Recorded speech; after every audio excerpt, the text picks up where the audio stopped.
The PCBs have turned up and the positioning of the connector looks pretty much spot on. I'll have to see whether I got the pin out right. It also fits on the 602 because that's got the same connector on the end. It should fit on a 702 as well actually. But the protocol's slightly different on the 602, which is a bit odd because it plugs into the same peripheral. But with a little bit of a change, it should probably work with the 602 and also the 702, but it won't work with the 603 because it's got a totally different connector. And that's got RS-232 anyway, so don't really need an adapter like this. So I'm going to put one of those together. It's got the larger STM32 there, so they're a bit difficult to get hold of at the moment. So I may put a 512K flash one on there, or I might go to the 1 meg. I think probably 512K is enough. I think that gives me 96K of RAM as well. It's probably enough. Dwarfs whatever's in the calculator. So I'm going to put one of those together and see how well that has been laid out. Alright, so this is the prototype SD card adapter for the 502, and this one's got a cable which goes into an interposer which goes into the PCG 850 SD card gadget thing.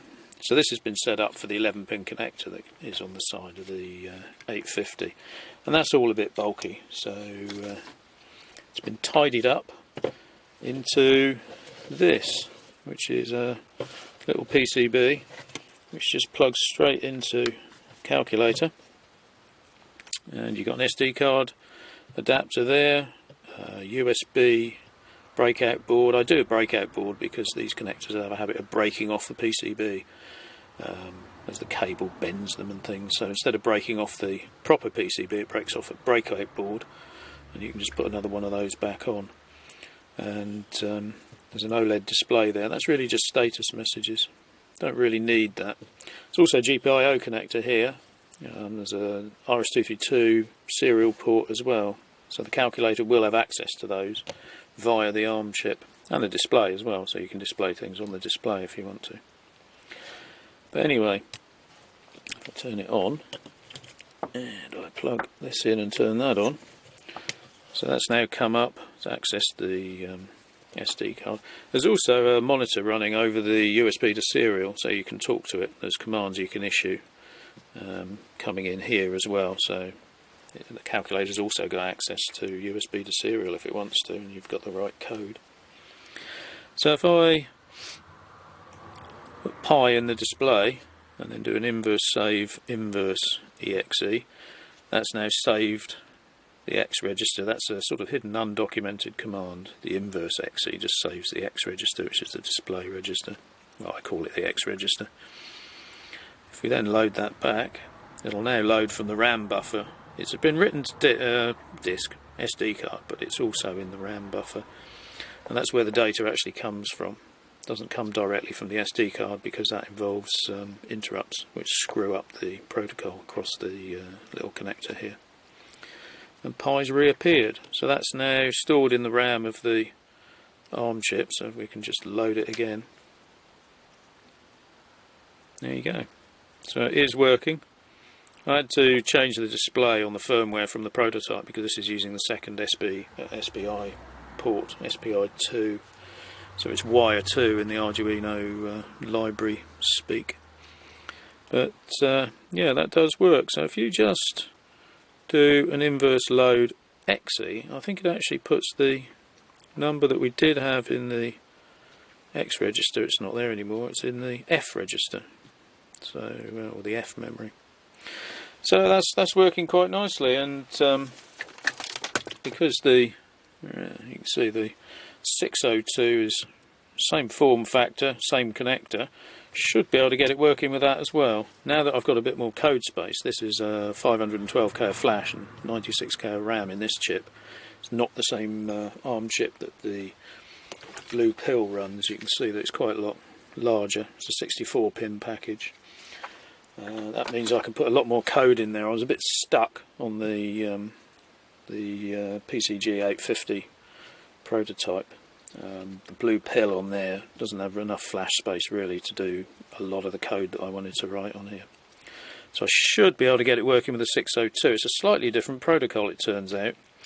Not exactly the same, very similar, but not exactly the same, which is a bit of a surprise because both of these can talk to the FP10 printer and also the FA1, so not sure what's going on there. It's a bit strange. The 602's also got the same connector as the 702, so this 702 should also be able to plug into that PCB and should be able to do stuff with that as well. But I've only got two of these, one where I took the display off and put a blue pill on there with a new replacement display. This one, the display is a bit dodgy, there's bleeding going on and it's very faint. There's no batteries in this at the moment. But because the 602 and the 702 use the same protocol, it should be just one job to get those two working as well. But yeah, have a PCB. I'm thinking about doing a very much cut down version of it as well, with just the processor, SD card, socket, USB, maybe on the PCB rather than on a breakout board, although that doesn't change the footprint too much.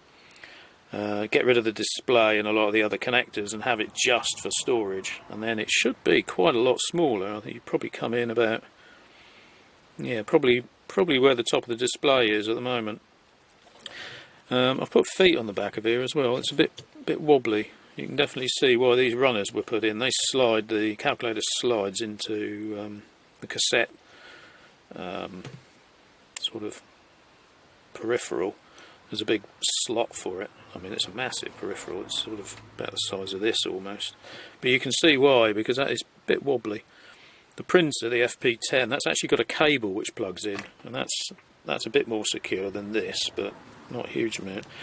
I suppose I could 3D print something that the PCB sat in and the calculator slid into, but it's okay as long as you're careful with it. It's fine. Yeah, it would be nice putting it in something else. So maybe with the cut down one, that would fit better in a 3D printed sort of arrangement, where it just sort of slid onto the calculator. I don't know how small I could make that. It'd be nice to have the large chip, which is a bit physically bigger.